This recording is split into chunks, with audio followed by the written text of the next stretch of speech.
I'm here. Ben, how did you get... We're going to play some of the audio clips here in a second. How did you get these people to admit this stuff? I asked them. It really was that simple. I told them my name. I told them my background. I told them what the book was about, and they assumed. I mean, this is where liberal stereotyping comes in. And by the way, before I start, Glenn, I really want to thank you so much on behalf of all the Jews of the United States that I can speak for your support for Israel, because it really does mean everything to me. I mean, my wife is Israeli. I was married there. It means just an enormous amount. But in terms of getting these interviews, what I did is, I basically used my name, which is Shapiro, and my Harvard Law baseball cap, because I went to Harvard Law School, and they assumed that if my name is Shapiro and I'm wearing a Harvard Law baseball cap, I must be a liberal, right?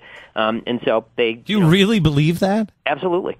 There's no question that if my name had been, Bill White, and I'd been coming from Emory University, they probably would have taken a second look.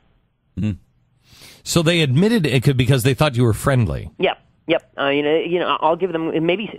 You know what? I don't want to get inside their heads. Maybe some of them Googled me. I highly doubt it, just based on the fact that the ones that did Google me emailed me back and then say we don't want to do the interview. So, so they assumed that I was a liberal, and then they just spoke out loud into the tape recorder with permission. What did you say? What did you say the premise of the book was? What I said is that this is a book about the history of the television industry, profiling the biggest names in it. Right, appeal to ego, which is always really successful in Hollywood, and I said it's also going to examine the symbiotic relationship between social change in the United States and social change on television. Oh, absolutely. You're right. They went in and they were like, oh, this is going to be friendly. All right, exactly. Master's thesis for Harvard University, right? That's kind of what it sounds like. I mean, that is, of course, exactly what the book is, but they just assumed that I was on their side of the aisle, and they spoke loud and clear into the microphone with full permissioning. I mean, I'm a lawyer. Okay. I know what the law is in the state of California. Let me go here, and we're going to play a couple of cuts. And first one, tell us a little bit about it. We have David Shore, creator of House, explaining discrimination against conservatives. Here's the audio, and then you tell us about it. Yeah, that there's some sort of political blacklist in Hollywood, where if you're a right winger, it's too hard to get. You can't get a job. What do you make of that? I think there is actually probably some limited truth to that.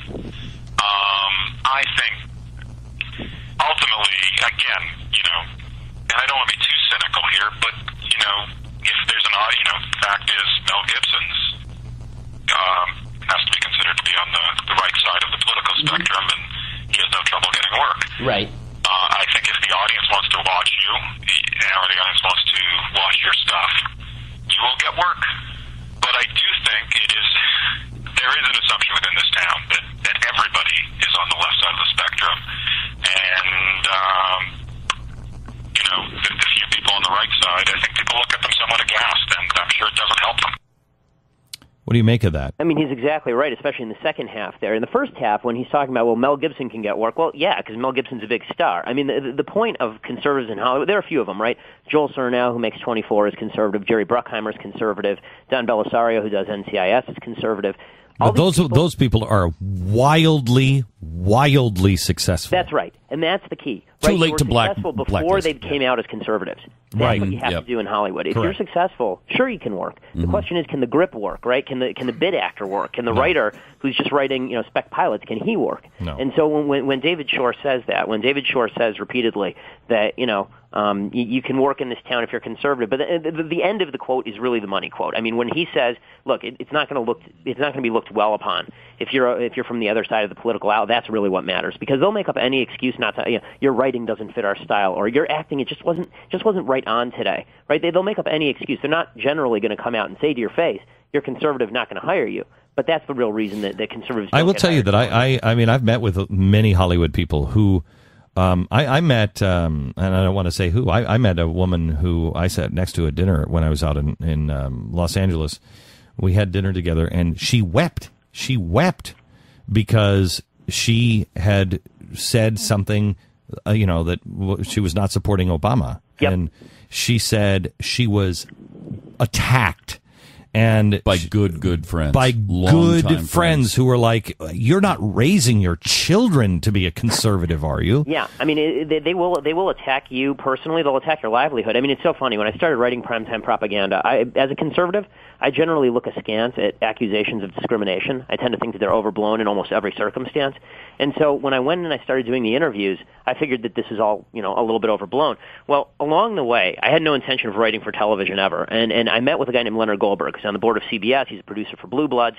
And he and I hit it off, and he said, why don't you write me a pilot based on Harvard law? I said, okay, top producer asks you to write a pilot, you write a pilot. So I wrote a pilot, went and got an agent. Everything's going swimmingly. I mean, just to get an agent in town is a big deal. So I get an agent. We're working on this stuff out. 3 weeks later, he calls me up, and he says, Ben, I'm not sure we can represent you. I said, oh, really? Why is that? He said, one of our lower-level agents had been getting your stuff around town. They got a call back from a producer who's interested and then who'd Googled you, and then our lower-level agent Googled you. He saw your political viewpoints, because I've been very clear in my conservatism for years and years. He saw your political viewpoints, and we're not sure that we can get you work in this town with those political viewpoints. Blacklist. Yeah, I mean, and it's not like I'm imagine to get into the industry for years and years, right? I mean, I literally dipped my toe into the pond, and the alligator bit it right off. Yeah, this is the industry. This is the Ben. Trust me on this, and you'll understand soon. Everything's about to change. This is the group of people who talk about blacklists of Hollywood, that you couldn't be a communist and you couldn't work, even though you were, and yet they're doing it. And this is old news. Let me go on, or it's an old rant from me. Let me go with George Slatter. Who is George Slatter? He was the producer of a show called Laugh-In. The creator of Laugh-In was one of the biggest shows of the 1960s, right? It was kind of the real first foray from the left in a hard way into leftist politics. And George had some colorful things to say for sure.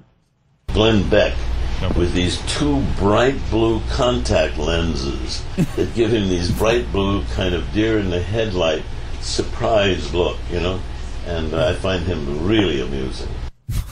I don't with the bright blue. I don't have contact lenses. No, those are actual bright. Those are my eyes, George. Well, he wants your eyes removed there, Glenn. So I mean, yeah. That's amazing. He's impressed with your eyes, though. Yeah, you could tell that. There was some sort of attraction there. Yeah, I know. Is he? Yeah, he's hitting on you. Is he a good-looking man? Or? All right, clip 3 here. Mark Cherry on. Do we have Mark Cherry? Mark Cherry on why he put gay neighbors in Desperate Housewives. One of the things I'm proudest about is the addition of the gay neighbors on Wisteria Lane, because they're a part of the neighborhood. No one seems to notice it.